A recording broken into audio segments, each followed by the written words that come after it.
नाज़रीन, programme special talk में मां आहियां जो मेज़बान शकील सुमरो। पिशावर में अफ़सोसनाक आपघाती हमले के नतीजे में 100 खां वधीक जेके अहलकार ऐं नमाज़ी शहीद थिया आहिनि ऐं उन वाक़े खां पोइ क़ौमी असेंबली ऐं सेनेट में जेका बहस थी आहे उन बहस में अफ़गान जंग वारो सवाल जेको आहे हिकु दफ़ो ॿीहर जेको आहे उहो साम्हूं आंदो वियो आहे ऐं उन में मुख़्तलिफ़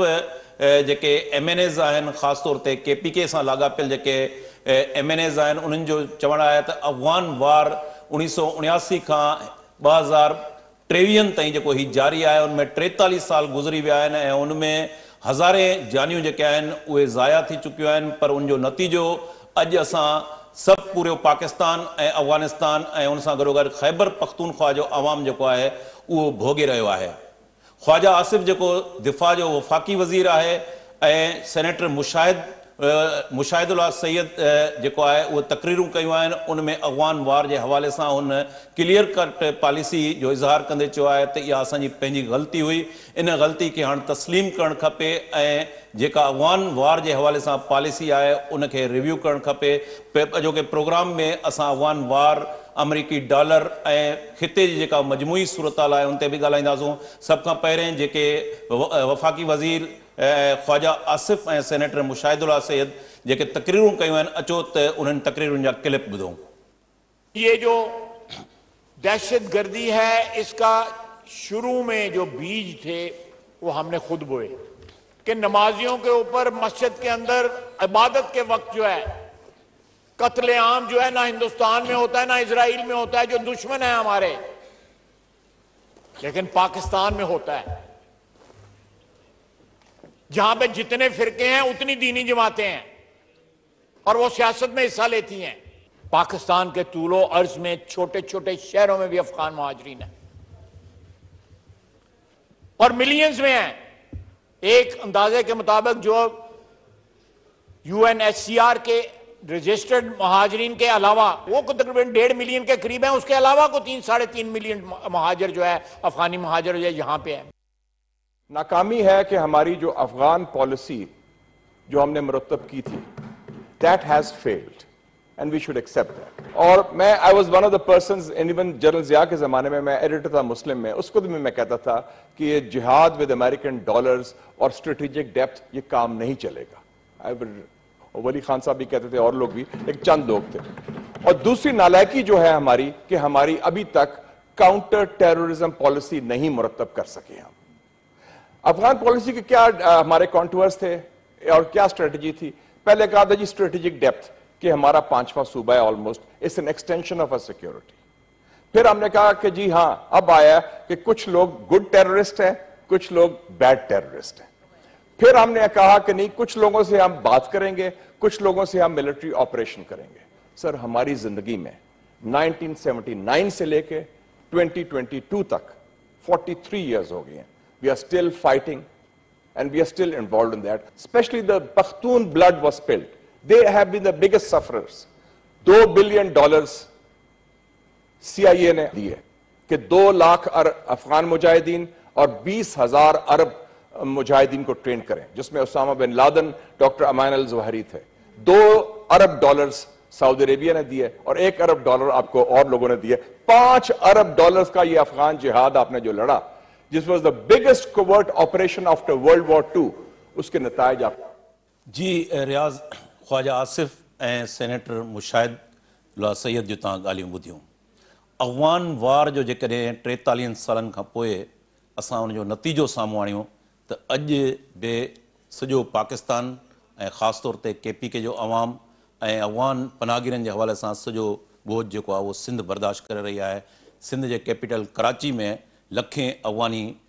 पनाहगीर मौजूदु आहिनि। नतीजो तव्हां था सम्झो त हिकु दफ़ो वरी ॿीहर नई जेका जंग आहे उहा असांजे मथां मढ़ी पई वञे, या तव्हां सम्झो था 43 सालनि खां जेका अफ़गान वार जी पॉलिसी हलंदड़ आहे उहा कंटिन्यू रहंदी?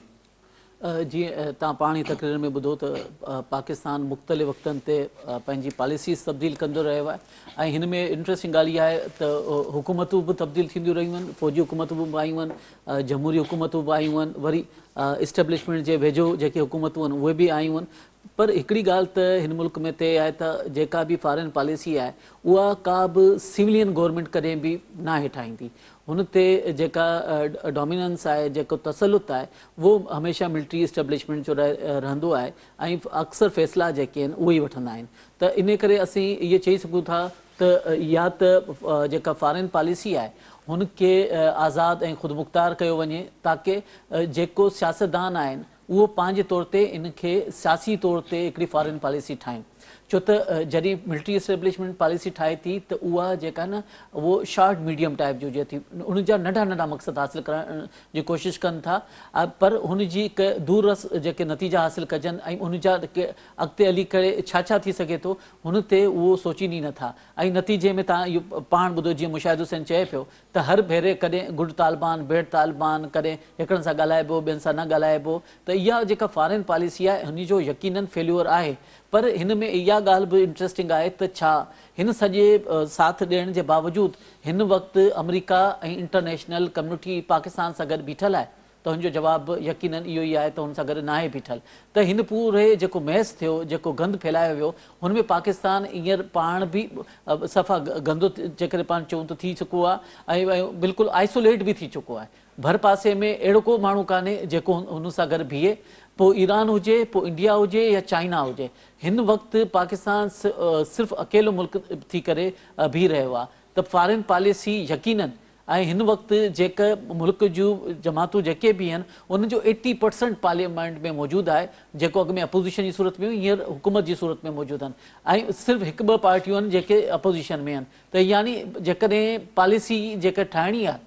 त हींअर हिकिड़ो सुठो मौक़ो आहे। न त तव्हांखे वरी यादि ईंदो त 2014 में बि APS थियो हो ऐं अहिड़ी रीति 150 जे वेझो जेको आहे ॿार जेके आहिनि शहीद थिया, हुनखां पोइ वरी हिकिड़ो ऑपरेशन थियो, वरी पॉलिसी वेम थी, वरी इन सरे सां आयूं। हींअर नंढे ई नुक़सान ते जेकॾहिं हीअ कंहिं पॉलिसी डिसीशन ॾांहुं नथा वञनि त जेको पिशावर ऐं इस्लामाबाद में 100-125 जेको आहे न किलोमीटर जो फ़र्क़ु आहे। त सिवाइ इस्लामाबाद हुजे या पिंडी हुजे या फॉरेन सर्किल्स हुजनि, हुते उन ताईं मैसेज हू ॾेई चुका आहिनि त असां तव्हांजे बिल्कुलु वेझे पहुची चुका आहियूं। हींअर ॿीहर ज़रब अज़ब जूं ॻाल्हियूं कयूं पियूं वञनि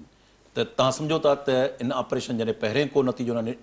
ॾिनो, हाणे जेकॾहिं अहिड़े क़िस्म जो ऑपरेशन थिए थो त उनजो नतीजो निकिरंदो, या तव्हां जेका फॉरेन पॉलिसी जेसिताईं असां रिव्यू न कंदासूं, सिविलियन जे अख़्तियार में न ईंदी, तेसिताईं मसइलो हल न थींदो? ॾिसो, मुज़ाकरात जी कंहिं सूरत में ॻाल्हि थी नथी सघे, छो त नवंबर ताईं मुज़ाकरात जेके ॻाल्हियूं हुयूं उन्हनि सां थींदियूं रहियूं, पर नतीजो को न निकितो।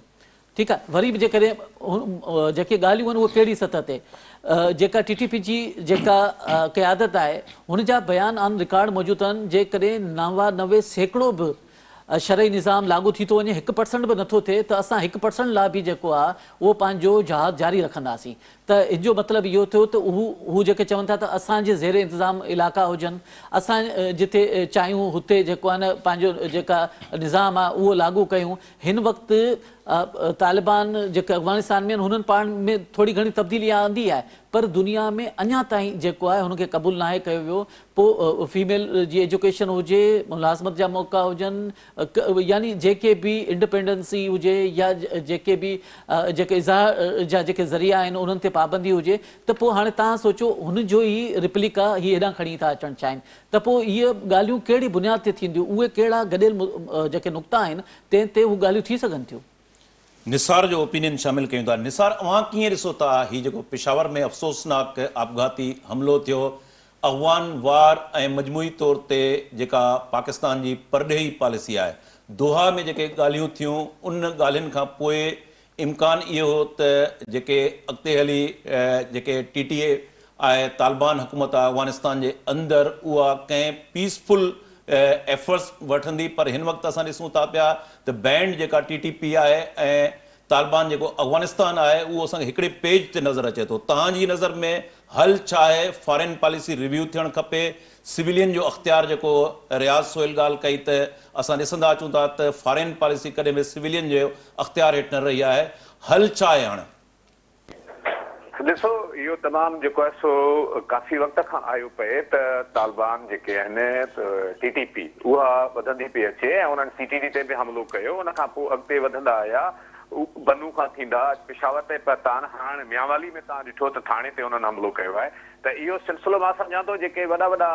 मर्कज़ आहिनि शहर आहिनि उन्हनि ताईं वधंदो जीअं कल्ह पब्लिक अकाउंट्स कमेटीअ जो आहे न जेको चेयरमैन नूर आलम खान उनजी तकीर नोट करण जहिड़ी हुई त उन चयो त असांजो रत वहे थो पेशावर में वहे थो पर इहो ई हमलो जॾहिं लाहौर में थींदो त पोइ तव्हां खां पुछंदासीं यानी इहो ख़ुदि हिकिड़ो फैक्टर आहे ऐं हिन वक़्तु जेको पश्तून बेल्ट आहे या पश्तून सियासत आहे उन ते जेकॾहिं थोरी बि तव्हां गहरी नज़र रखंदव न त उते हिन वक़्तु सूरताल तब्दील थी चुकी आहे यानी जेके सेटल्ड एरिया आहिनि उहे वापसि तालिबान जे हथ में वञनि इहो त सुवाल ई पैदा न आहे जीअं रियाज़ चयो त हू चाहिनि था त असां हिते जेके अॻूणा जेके फाटा जा इलाइक़ा हुआ उन्हनि में जेको आहे सो पंहिंजी शरीयत जेका अफ़गानिस्तान जे आहे शरई निज़ाम आहे उहो लागू कयूं पर हिन वक़्तु उते तमामु वॾे पैमाने ते रेज़िस्टेंस आहे तमामु वॾे पैमाने ते उते मुज़ाहिरा थिया आहिनि जंहिंमें सभु पार्टियूं न रुॻो जेको आहे सो हीअ पश्तून तहफ़्फ़ुज़ मूवमेंट या ॿिया माण्हू पर उहे तमामु घणा जेके ख़ुदि हुकूमती माण्हू उहे शामिल थिया आहिनि MPs MNAs शामिल थिया आहिनि तव्हां ॿियो छॾियो जमायत इस्लामी जो जेको सेनेटर आहे उन जूं तक़रीरूं ॿुधंदो त तव्हांखे लॻंदो त हीअ वॾो को जेको आहे पश्तून जो कंसर्न जेको ॾेखारींदड़ कॉम्परस्त आहे उहो बि तक़रीर करे तव्हां सम्झा थो तमामु वॾे पैमाने ते हिकिड़ी जंग जी उहा तयारी पई थिए हल कोन पियो थिए वेतर इहा हिकिड़ी वॾी जंग जी थिए पई ऐं कल्ह खां वठी सोशल मीडिया ते उहा राहिल शरीफ़ ऐं नवाज़ शरीफ़ जा उहे फोटू जेके उन्हनि APS में जॾहिं शहीद थिया हुआ ॿारड़ा उन्हनि जे अयादत करण महिल ऐं हाणे जेको शहबाज़ शरीफ़ ऐं हाणोको आर्मी चीफ विया आहिनि उते उहे रखी करे माण्हू चवनि था त हीअ त साॻियो कमु आहे ऐं साॻियो ई फोटू आहे साॻी अस्पताल आहे त इहा जंग त अञा वधणी आहे जंहिंजो ख़दशो आहे छो त हिन वक़्तु ताईं किथे बि को माण्हू इहो नथो चए त असांजूं ॻाल्हियूं हलियूं पए ऐं जेके हलियूं बि पए उहे ज़ाहिर अॻूणी हुकूमत हुई इमरान ख़ान जी ऐं हुनजो जेको जनरल फैज़ हमीद हुयो उन जूं हलियूं पए ऐं हिन वक़्तु शदीद तनक़ीद बि उन्हनि जे मथां थिए पई त उहे आख़िर इन जंग खे किथे छॾे विया आहिनि जो अञा ताईं वधी रही आहे त हीअ जेके हमला आहिनि कुझु माण्हुनि जो इहो ख़्यालु आहे जेके बाख़बर आहिनि ऐं मुख़्तलिफ़ ज़रिया उहे ॿुधाइनि था त हीअ तव्हांखे मार्च अप्रैल में अञा वधंदे नज़र ईंदा ऐं हाई अलर्ट हेॾां कराची ताईं इहे वधंदा छो त अॼु या सुबुह धारे सवेल जेको नशर फिरोज़ में बि हिकिड़ो छापो लॻो आहे जंहिंमें मियांवाली में जेको अटैक थियो आहे उन सिलसिले में कंहिं गिरफ़्तारियूं थियूं आहिनि त इहो सिलसिलो तव्हां ॾिसंदव त वधी वियो ऐं स्लीपर सेल्स ही पाण चवंदा रहिया आहिनि उहे सॼे मुल्क में आहिनि ऐं ख़ुदि पाण ख्वाजा आसिफ़ जॾहिं चए थो त इहा असांजो ब्लंडर हुयो ग़लती हुई उन में इंटरफेयर ई न कयो आहे त हाणे हे मां सम्झां थो उनजा नतीजा आहिनि ऐं इहे आफ्टर शॉट जेके आहिनि न उहे अञा वधीक अला न करे पर वधीक सख़्तु थियण जो ख़तरो आहे को मसइले जो हल कोन पियो साम्हूं अचे जी रियाज़ जेका निसार पश्तून नेशनलिज़म जी ॻाल्हि कई हींअर नूर आलिम जेको PTI जो बाग़ी मेंबर आहे काल उनजी जेको डिफेंस मिनिस्टर जी स्पीच हुई उन खां पोइ जेका हुन स्पीच कई उन में बि इशारो इहो हो जेकॾहिं JUI जेको MNA आहे या उतां KPK जो केर बि MNA आहे त असां ॾिसूं था सभु उहे हिकिड़े पेज ते आहिनि ऐं साॻी ॻाल्हि या वर्जाए वजाए कनि था पिया त जेकॾहिं इहो ब्लास्ट लाहौर में थिया त पोइ सूरताल छा हुजे हा त हीअ जेका पश्तून नेशनलिज़म वारो मामिलो आहे साम्हूं आयो आहे ऐं हींअर ग़लती जेका आहे उहा असां ॾिसूं था त प्राइम मिनिस्टर जेको आहे उहो 417 अरब जी ॻाल्हि करे थो त PTI गवर्नमेंट हुई उते उनखे ॾिना विया उनखां पुछाणो करणु खपे या ख्वाजा आसिफ़ जी जेका तक़रीर आहे त अफ़गान वार में असां अफ़गानी पनाहगिरनि खे हिते स्पेस ॾेई करे पनाह ॾेई ग़लती कई आहे ऐं हींअर जेको डॉलर आहे ॿियो आहे अफ़गान असांजी सॼे वापार ते जेको आहे उहो डोमिनेंट थी चुको आहे त अहिड़ी सूरताल में हीउ जेको क्लैशिस आहे ज़ाहिर आहे त हुनजी दावा अटक ताईं आहे पेशावर ताईं आहे त इहो क्लैशिस तव्हां सम्झो था पिया त हीउ जेकॾहिं हिक ॿिए जे साम्हूं अचनि था अञा वधीक इन में शिदत न ईंदी जीअं निसार चयो जी बिल्कुलु असां इहो ॾिसूं था त पहिरीं जेके टारगेट आहे उहो हमेशह पुलिस रहंदी आहे पहिरीं वार तव्हां ॾिसो त पहिरीं जेको आहे न जेके सेटल्ड एरिया आहिनि हुन में पुलिस खे एतिरो ख़ौफ़ज़दा कयो वञे त हू एतिरा ढिनल हुजनि त बेग ते हलिया वञनि तव्हांखे यादि हूंदो त कराची में बि अहिड़ा पुलिस स्टेशन थी चुका हुआ जंहिंमें जेके मंगो पीर वारे पासे ऐं कटी पहाड़ी वारे पासे जो पुलिस वारा निकिरी न सघंदा हुआ जॾहिं को कानून लागू कंदड़ इदारे माण्हू नज़र नथो अचे पोइ हू टारगेट किलिंग शुरू कनि था भत्ताखोरी शुरू कनि था ऐं पोइ जेको जेको हुनजो मुखालिफ़ आहे हुनखे टारगेट कनि था इहा हिकमत अमली हुनजी पहिरीं बि हुई हींअर बि नज़र इहो ई थो अचे त इहा हिकमत अमली हींअर बि हू जारी रखंदा पहिरीं बि हू NP खे मुसलसल टारगेट कंदा रहिया छो त ANP खुली करे उन्हनि जी जेको आहे मुखालफ़त कंदी हुई, बावजूदु इन जे जो हींअर जेको महबूब खान अचकज़ई जी पार्टी उहो हिकिड़ो ॿियो जेको आहे रुख इख़्तियार कयो आहे, इहा JU आहे जेका खुली करे अॻवान तालिबान जी हिमायत करे थी। बाक़ी ऑन ग्राउंड जेके प्रोग्रेसिव क़ुवतूं आहिनि, जेके तंज़ीमूं आहिनि, उन्हनि जे लाइ वॾो मसइलो थी थो वञे त हू पंहिंजो एक्टिविज़म कनि ऐं उहे पार्टियूं जेके जिन जे मैनिफेस्टो में इहो न आहे त असां अची हिन मुल्क ते शरई निज़ाम लागू कंदासीं, उन्हनि पार्टियुनि लाइ वॾो मसइलो थी थो वञे। ठीकु आहे, छो त इन्हनि जी सोच मुताबिक़ जमहूरी निज़ाम जेको आहे उहो कुफर जो निज़ाम आहे ऐं इहो निज़ाम जेको बि चाहे थो उहो जेको आहे असांजो दुश्मन आहे। त नतीजे में जेको बि पॉलिटिकल सिस्टम आहे हुनखे हू पंहिंजे टेरराइज़ करे करे हुतां खां रीलोकेट करे था छॾनि, उन्हनि जा रूट्स ई ख़तमु करे था छॾनि, माण्हू मजबूर करे थी करे उहो पंहिंजा अबाणा कख छॾे था वञनि ऐं ॿियनि शहरनि ॾांहुं हिकिड़ो छा थो थिए। हाणे छा थींदो त जेकर इहा सिचुएशन रहे थी, ख़ौफ़ इरास थींदो, हुनजो मतिलबु छा थींदो, माण्हू लड़ पलाण कंदा, हुनजो मतिलबु आहे कहिड़ा ईंदा, इस्लामाबाद ईंदा, ठीकु आहे, पिंडी ईंदा, बाक़ी रेस्ट ऑफ इलाइक़े में नथा वञी सघनि, बलूचिस्तान में अॻे सूरत हाल ख़राबु आहे। हिन जो मतिलबु आहे त उन्हनि जी ॿियो टारगेट वरी पोइ कराची थींदो, ठीकु आहे। हुतां खां जेका बि माइग्रेशन थींदी ऑपरेशन जी सूरत में थिए या ख़ौफ़ ख़तरे जे करे जेका थिए, उन्हनि जो जेका ईंदी वापसी हिते कराची वारे पासे ई ईंदी, जिते को न को माइट हूंदो, को न को जेको आहे सुञाणो ईंदो। त हिन जो जेको हिन वक़्तु जेकॾहिं पाण सम्झूं त जेका निसार ॻाल्हि कई पई त सिर्फ़ु इहा जेका आहे सिर्फ़ु KP ताईं लिमिटेड न थींदी, हिन खे पोइ अॻिते वधिणो आहे। जेके स्लीपिंग सेल ईअं जेके नॉन एक्टिव थियल आहिनि या ख़ौफ़ में आहिनि, उहे सभु एक्टिव थींदा जॾहिं हिकिड़ो उहो ई साॻिए ई आइडियालॉजी जॾहिं कमु कंदी त हुननि खे पंहिंजा पुराणा माण्हू मिली वेंदा, इतादी मिली वेंदा ऐं जेको फंड करण लाइ बि जाम हिते धुरियूं वेठियूं आहिनि, जेके पाकिस्तान जे ख़िलाफ़ु जेके न तयारु वेठियूं आहिनि डीस्टेबलाइज़ेशन लाइ। त इहे सभई जेके आहिनि अफ़रादी क़ुवत बि हिकिड़ो ॿियो जेको मुशाहिद हुसैन सैयद कोल्ड वार जे ज़माने में हुन जेका ॻाल्हि कई आहे, CIA खां $2 अरब मिलिया, सऊदी अरब $2 अरब ॾिना, जुमिले $5 अरब जी हुन ॻाल्हि कई आहे। हाणे त ज़ाहिर आहे कोल्ड वार जो ज़मानो बि न रहियो आहे, सोवियत यूनियन उहो बि न आहे, उनजो बि फॉल डाउन थी चुको आहे। हाणे को इंटरनेशनल अहिड़ो कनेक्शन आहे जेकॾहिं अमेरिकन्स उन्हनि जी पॉलिसी छा हूंदी, उहो त अफ़गानिस्तान मां अमेरिका नेटो जो जेको फ़ौजूं आहिनि निकिरी चुकियूं आहिनि, इंटरनेशनल जो कनेक्शन में उन ते उन्हनि जो छा हूंदो रोल? नहीं, ॾिसो इंटरनेशनल कनेक्शन में हिन वक़्तु कंहिं बि यूरोप जो अमेरिका जो को लोकल हिते को इंट्रस्ट हाणे बचियो ई कान्हे, ठीकु आहे। जंहिं टाइम अमेरिकन इनक़लाब थियो पिए त माण्हुनि जो ख़्याल हो त हिते जेको आहे इंटरनेशनली जेके सभई जेके माण्हुनि जी आबादकारी लाइ जेका अफ़गानिस्तान में नई हुकूमत साज़ी लाइ को पंहिंजो रोल अदा कंदो ऐं हुन में वरी पाकिस्तान जेको आहे उहो हिकिड़ो मेन रोल जे तौर ते हूंदो, पर ईअं न थियो। जेकॾहिं पाकिस्तान जॾहिं अफ़गानिस्तान में डीस्टेबलाइज़ेशन थी पए ऐं जहिड़े तरीक़े से सिविलियन हुकूमत ते कार्रवाई थी पए, उहा कहिड़ी बि क़िस्म जी बि सिविलियन हुकूमत हुई, उन्हनि जी पंहिंजी हुकूमत त हुई न। हाणे हुन सूरत में पाकिस्तान हुनजी मदद न कई ऐं उहो ई इहो ई सम्झो वियो जेको त पाकिस्तान जो हिकिड़ो वधीक सूबो हूंदो ऐं असां जेको आहे उते उन्हनि जी पॉलिसी ते असरअंदाज़ थींदासीं, पर ईअं न थियो। त हींअर जेको आहे बिल्कुलु जेका पाण पहिरीं ॻाल्हि पे कई त अफ़गानिस्तान चाहे थो त पाकिस्तान हुनखे क़बूल करे, रिकग्नाइज़ करे तालिबान हुकूमत खे, त जीअं ॿिया पोइ कनि। हिन वक़्तु न को सऊदी अरब थो करे, न को पाकिस्तान थो करे, ॿ मेजर मुल्क जेके उहे नथा कनि। इन ई सूरतनि में भले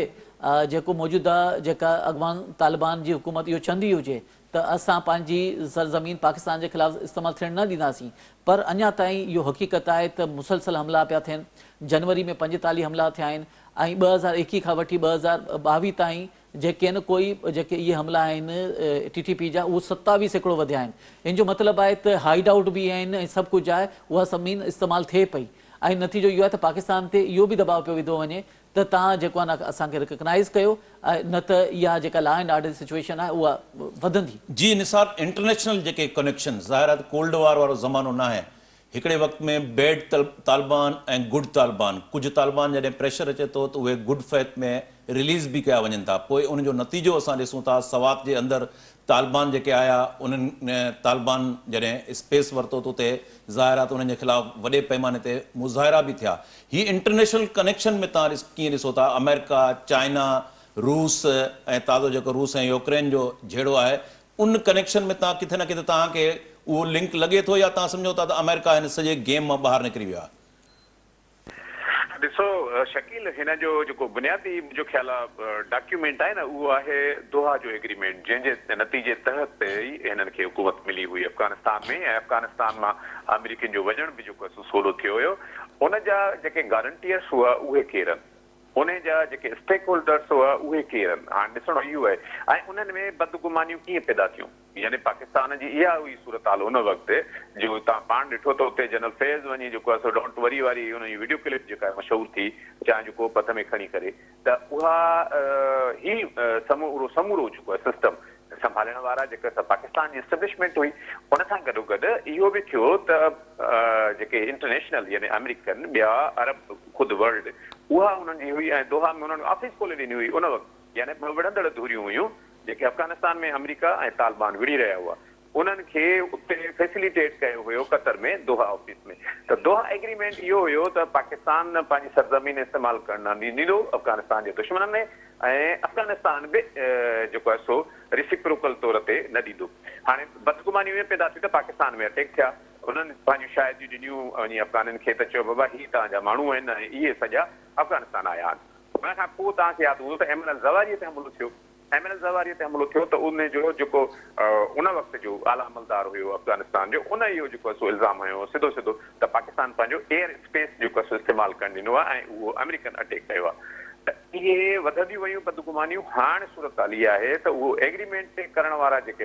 फ़र्द हुआ, ज़ाहिर मुल्क त आहिनि अञा ताईं, उहे फ़र्द न आहिनि। किथे बि तव्हांखे ज़ुल्म ख़लीलज़ाद नज़र नथो अचे, किथे बि तव्हांखे जेके अरब वर्ल्ड जा माण्हू आहिनि उहे नज़र नथा अचनि। अफ़गानिस्तान हूअं बि ॾिसिजे त इंटरनेशनली हमेशह जेको आहे सो जंग जो मैदान रहियो आहे, यानी ॿियनि जी जंग हूंदी आहे पर उहा विड़ी हिते वेंदी आहे। उहा कोल्ड वार जेका चऊं था उहा मां सम्झंदो कंहिं न कंहिं शेप में कंहिं न कंहिं शिकिल में हाणे बि जारी आहे, ऐं उहा इंटरनेशनल कनेक्शन खां हटी करे नथो थी सघे। इहो पॉसिबल न आहे त उन में इंटरनेशनल जेके प्लेयर्स उहे न हुजनि। हिन वक़्तु तव्हां ॾिसो त अफ़गानिस्तान में अंदरि बि केतिरा ई जेको आहे सो जीअं आहिनि हू अहमद यार उनजी आहे जंगजू कबीलो आहे, उहे आहिनि ॿिया आहिनि त तालिबान जेको एंटी तालिबान आहिनि उहे फोर्सिस बि त विढ़नि था न। ऐं तव्हां ॾिसो त हर ॿिए टे ॾींहं मुज़ाहिरा थियनि था औरतुनि जा, उहे कीअं था थियनि, हरात में थियनि था, हलमंद में थियनि था, उन्हनि जे पोयां बि त को माण्हू आहे। त इहा इंटरनेशनल हिकिड़ी ख़ुदि गेम आहे। ऐं जीअं सवेल मूं तव्हांखे अर्ज़ु कयो न त हीअ ख़ुदि हिकिड़ो पाकिस्तान जे मथां जेको आहे सो इहो एॾो छेॾो छॾींदी इहा वार जो तव्हां कराची ताईं इन जो महसूसु कंदो असरु, छो त पेशावर खां पोइ तव्हां विच में किथे बि एतिरी वॾी आबादी पश्तूननि जी न आहे जेतिरी कराचीअ में आहे, त उन जा असर उते बि पवंदा। पर हिन भेरे इहो आहे की उन जे ख़िलाफ़ जेको आहे सो ख़ुदि पश्तूननि में तमामु वॾे पैमाने ते रेज़िस्टेंस आहे ऐं रिज़ेंटमेंट आहे, ऐं उन्हनि जी डायरेक्ट हिन वक़्तु जेको आहे सो उहा तनक़ीद एस्टेब्लिशमेंट ते आहे। जीअं तव्हां लाहौर में आसमा जहांगीर कॉन्फ्रेंस में ॿुधो हूंदो तक़रीरूं थियूं, उन्हनि चयो त बाबा हीअ त हिन जो कारोबार आहे, एस्टेब्लिशमेंट जो कारोबार आहे, जंग वॾो हिकिड़ो वापारु आहे। त इहो वापारु ख़ुदि जेको आहे ख़ुदि अफ़गाननि जो नसल दर नसल इहो वापारु रहियो आहे न। त उनजे करे मां सम्झां थो त इहो सिलसिलो को रुकजण बजाए अञा बि अॻिते वधंदो। हा, इहो थी सघे थो त उन जेको बेसिक डॉक्यूमेंट आहे यानी दोहा जो मुआइदो जेको आहे उन ते जेकॾहिं वापसि वञनि था ॿई, अफ़गानिस्तान बि वञे थो, हीअ बि वञनि था, त उहो थी सघे थो। पर तव्हां ॾिठो हूंदो त पाकिस्तान जो फॉरेन मिनिस्टर जेको आहे सो बिलावल भुट्टो ज़रदारी उन शदीद तनक़ीद कई आहे TTP जे मथां पंहिंजे मुख़्तलिफ़ परॾेही दौरनि में, ऐं ख़ुदि TTP पारां जेके वीडियोज़ आयूं आहिनि उन में बिलावल भुट्टे खे जेको आहे ज़ाती तौर ते अटैक करे हुननि हमलो कयो आहे। ऐं हुननि जान जो ख़तरो जेको हाणे इमरान ख़ान चयो आहे मुंहिंजे मथां ज़रदारी हमलो कराईंदो, त उन जे जवाब में जेको बिलावल भुट्टे बयानु ॾिनो हो, ट्वीट कयो हो, बल्कि उन में हुन इहो बि ज़िक्र कयो त तालिबान असांखे ज़ाती तौर ते मारण जी धमकियूं ॾिनियूं आहिनि, उन्हनि जे पोयां ई माण्हू आहिनि। त इहो तव्हां ॾिसंदो त ख़ुदि हिकिड़ी जेका पाकिस्तान जी इंटरनल सियासत आहे उन में बि इहे शयूं इस्तेमालु थींदियूं, छो त हीउ प्रेशर ग्रुप तौरु इस्तेमालु थींदो। ऐं जॾहिं बि पाकिस्तान में उथल पुथल का थिए थियासी तॾहिं इहे एक्टिव थींदा आहिनि, ऐं उहे शयूं एक्टिव जॾहिं थियनि थियूं त अफ़गानिस्तान परे न आहे, उहे पंहिंजा सुसाइड बॉम्बर्स मोकिलनि था। पर ख़ुदि सवाल हिन वक़्तु जेको आहे सॼी दुनिया में बि आहे ऐं मुख़्तलिफ़ जेके मैच्योर तजानिगार आहिनि उन्हनि वटि इहो आहे त तव्हांजो सिक्योरिटी एपरेटस किथे आहे, यानी उहो जीअं नूर आलम पंहिंजे तक़रीर में चयो त रेड ज़ोन आहे जिते ख़ुदि सरकारी गाॾीअ में MNA नथो वञी सघे, पब्लिक अकाउंट्स कमेटी जो चेयरमैन। हुतां जे पुलिस ऑफिसर इहो बयानु ॾिनो आहे त मूंखे लॻे थो ख़दशो आहे पुलिस खे, हुतां जी पेशावर जी पुलिस खे, त हुनखे सरकारी गाॾीअ में कंहिं पहुचायो आहे अंदरि, पुलिस लाइन में अंदरि पहुचायो आहे, ज़ाहिर आहे रेड ज़ोन में आहे। त इहो ख़ुदि खारदार तार जेका असां ॿुधंदा आयासीं पए एतिरे वक़्त खां त भई अफ़गानिस्तान जी सरहद ते खारदार तार थी लॻे, त इहे सभु शयूं सुवाल करण जो निशान आहिनि त इहे खारदार तारूं, इहे सिक्योरिटी ऑपरेटर्स, इहे CCTV कैमराऊं, इहे इंटेलिजेंस, उहे किथे हुआ? तमामु वॾे पैमाने ते इहो सुवाल थिए थो पियो। जी रियाज़, जेका निसार ॻाल्हि कई, फॉरेन मिनिस्टर जे हवाले सां बि ॻाल्हि कई, हीउ जेको तालिबान आहिनि, बैंड ऑर्गेनाइज़ेशन आहे, उन जा जॾहिं माण्हू दहशतगर्द आज़ादु थियनि था, ज़ाहिर आहे त सवाल उथनि था। सवाल आम माण्हुनि वटि न आहिनि, पर सुप्रीम कोर्ट जे जस्टिस फ़ाइज़ ईसा रिमार्क्स ॾींदे चयो आहे त जेके दहशतगर्द आहिनि उन्हनि सां ॻाल्हियुनि जो जवाज़ कहिड़ो आहे, उन्हनि सां ॻाल्हियूं छो कयूं वञनि थियूं। ख़ुदि फॉरेन मिनिस्टर बि उन ते सवाल उथारियो आहे त उन्हनि सां कंहिं बि सूरत में ॻाल्हियूं न थियणु खपनि। अॼु दिफ़ा वारे कल्ह वफ़ाक़ी वज़ीर ॻाल्हि इहा कई आहे, सभु जेके आहिनि उहे इहे ॻाल्हि कनि था पिया। ऐं जॾहिं असां ॾिसूं था पिया अहिड़े क़िस्म जी दहशतगर्दी वारियूं जेके कारवायूं थियनि थी पियूं, उन कारवायुनि में साॻियो आपघाती जेको हमले आवार आहे उहो बि पश्तून आहे, ऐं जेके शहीद थियनि था उहे बि पश्तून आहिनि। शुरू में चयो वियो त महमद जेको चैप्टर आहे उन क़बूलदारी कई आहे, पोइ महमूद खुरासानी चयो त उन तरदीद कई इन हवाले सां। त हाणे इन सॼे मामले जे अंदरि इन जा जेकॾहिं पेरा खणजनि त इहो किथे, उन जा रूट्स किथे मिलंदा?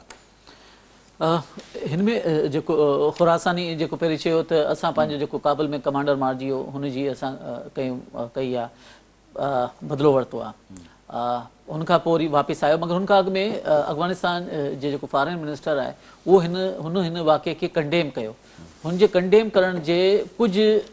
मिंटनि खां पोइ इन्हनि जो इहो बयानु आयो त वज़ाती त इहो असां न कयो आहे, छो त असां मस्जिद में कंहिंखे टारगेट न आहियूं कंदा, इहो असां नज़रियाती तौर ते इन जा मुखालिफ़ आहियूं। जेका ॿी ॻाल्हि हली पई त जेको पुलिस लाइन में कीअं दाख़िल थियो, इहो बि इंट्रस्टिंग ॻाल्हि आहे। त माज़ी में असां ॾिठो त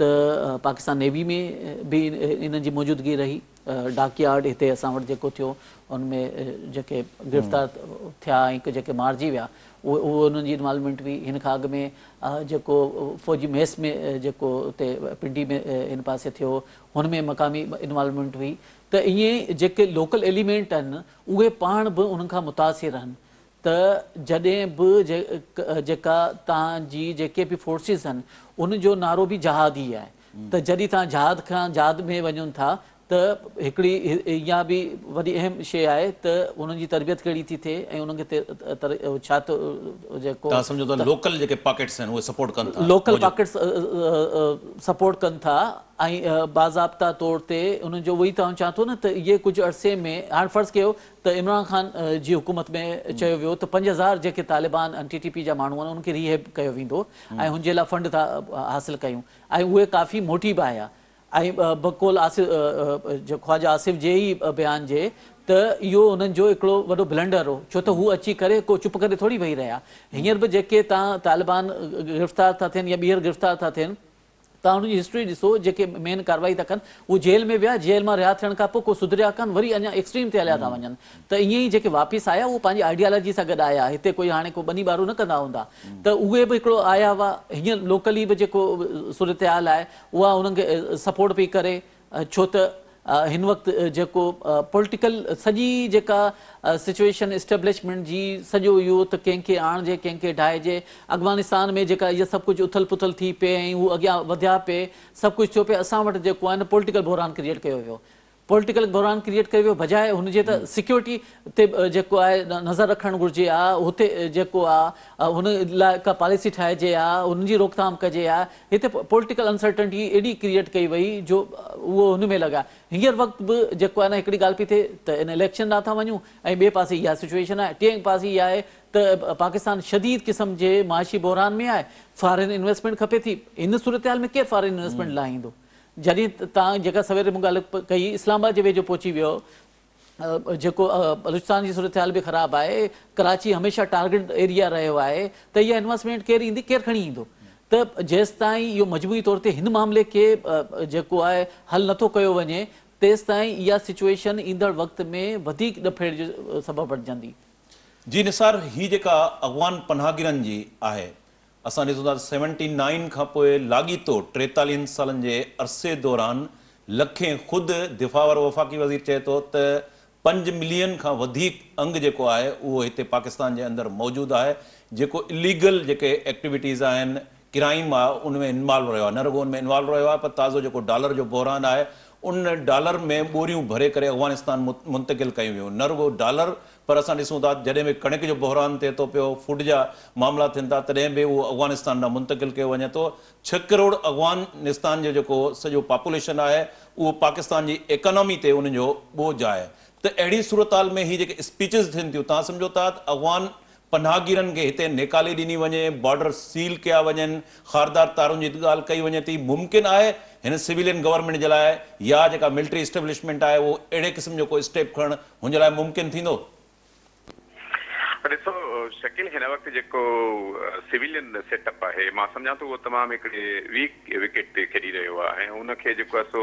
इस्टेब्लिशमेंट जंहिं पासे वठी वेंदी हो उन पासे ई वेंदा। बाक़ी रही जेको अफ़गाननि जी ॻाल्हि आहे त मां सम्झां थो अफ़गान पनाहगीर वधंदा रहंदा ऐं वधंदा रहिया आहिनि। माज़ीअ में बि अहिड़ा ऐलान हर हुकूमत बल्कि कंदी रही आहे त असां हाणे वापसि था मोकिलियूं, हाणे वापसि था मोकिलियूं, पर इहो कॾहिं थी न सघियो आहे। हाणे त मुंहिंजो ख़्यालु आहे ही टियों चोथों नसुल आहे जेको आहे सो अफ़गान पनाहगीरनि जो, जेको हमेशह हिते ईंदा रहनि था, हिते हर दौर में ईंदा। जनरल राहिब शरीफ़ दौर में जेको ऑपरेशन थियो उन में बि तव्हां ॾिठो त कराची में तमामु घणा माण्हू आया ऐं सॼी सिंध में बल्कि फैलियल आहिनि। उन में पोइ हिते रही करे उन्हनि जे लाइ पंहिंजा शनाख़्ती कार्ड, पासपोर्ट वग़ैरह ठाहिराइण आसान आहे। मां तव्हांखे ॿुधायां त अफ़गानिस्तान या ख़ुदि जेको फाटा जा इलाइक़ा आहिनि उन्हनि मां माण्हू जेके मुतासिर आहिनि उन्हनि जे लाइ सिंध जेको आहे सो उन उते अचणु ईअं सम्झो ईअं जीअं असांजो माण्हू को दुबई हलियो वञे या जन्नत में हलियो वञे। हुते प्रमिन इलाइक़ा आहिनि ज़ाहिर आहे ऐं हू जेको आहे सो, पर बदकिस्मती आहे की पोयां पंहिंजा उहो कनेक्शन कोन था छॾीनि ऐं उन्हनि जे करे ई सम्झां थो त हिते जो अमन अमान तव्हां ॾिसो त उहो बि बिगड़िजे थो। इन सॼे इहो त हाणे हिकिड़ो थींदो ई थींदो ऐं उन ते कंट्रोल त कोन करे सघंदा, पर हिकिड़ी ॿी ॻाल्हि जेका सम्झ में अचण जहिड़ी आहे उहा इहा आहे त हीअ हुकूमत जंहिंजे मथां इहो प्रेशर हो त हाणे इलेक्शन कराए मां सम्झां थो त हिन क्राइसिस में, छो त हर जेको बि क्राइसिस हूंदो आहे उन में हुकुमरान तबिको जेको आहे, एलीट तबिको आहे, उन्हनि लाइ अपॉर्चुनिटी हूंदी आहे, उन्हनि लाइ का न का अहिड़ी अपॉर्चुनिटी ज़रूरु हूंदी आहे त हू उन मां कमाइनि। हाणे बि तव्हां ॾिठो त कोविड थी वियो या ही तूफ़ान बारिशूं आयूं, उन में ग़रीब माण्हू जेको आहे उहो त पीस थी वियो, पर उन एलीट क्लास पंहिंजा सियासत जा बि ऐं माली बि उहे फ़ाइदा वरिता। हिन वक़्तु बि तमामु घणी जेको आहे सो ख़ुदि पश्तून समाज में इहो आहे त हिन वक़्तु जेको आहे सो घणनि माण्हुनि जी कमाई जी सीज़न शुरू थियण वारी आहे, छो त हीअ तमामु वॾे पैमाने ते जंग थींदी ऐं हिन में तमामु वॾो जेको आहे सो बजट उहो सिक्योरिटी जे हवाले सां हलियो वेंदो। बिल्कुलु, जेको तमामु वॾो बजट जेको आहे, जॾहिं बि टेररिज़म थी आहे त उन हवाले सां मुआशी जेका बरतरी अबतरी आहे उन में इज़ाफ़ो थियो आहे ऐं उनजो सॼो नुक़सानु जेको आहे आम ग़रीब ख़ल्क़ खे जेको आहे भोगणो पए थो पियो। ऐं अफ़गान वार जीअं त सिविलियन जेके हिन वक़्तु ज़िम्मेवार आहिनि उहे अहिड़े क़िस्म जूं ॻाल्हियूं करे रहिया आहिनि त अफ़गान वार रिव्यू थियणु खपे ऐं इहो जेको चैप्टर आहे उहो मुस्तक़िल बुनियादनि ते हिनखे क्लोज़ करणु खपे। ऐं इन हवाले सां ज़ाहिर आहे त सिविलियन जेका हुकूमत जेसिताईं बाख़्तियार न हूंदी, परॾेही पॉलिसी वारा जेके इशूज़ आहिनि उहे सिविलियन जेका हुकूमत आहे उनजे अख़्तियार हेठि न ईंदा, तेसिताईं इहो मुमकिन न आहे। हिते प्रोग्राम जो वक़्तु पुॼाणी खे पहुतो। रियाज़ सोहेल साहिबु निसार खोखर असांखे टेलीफोन लाइन ते जॉइन कयो, तव्हांजी महिरबानी। नाज़रीन, ईंदड़ प्रोग्राम ताईं इजाज़त ॾींदा, अल्लाह भाई।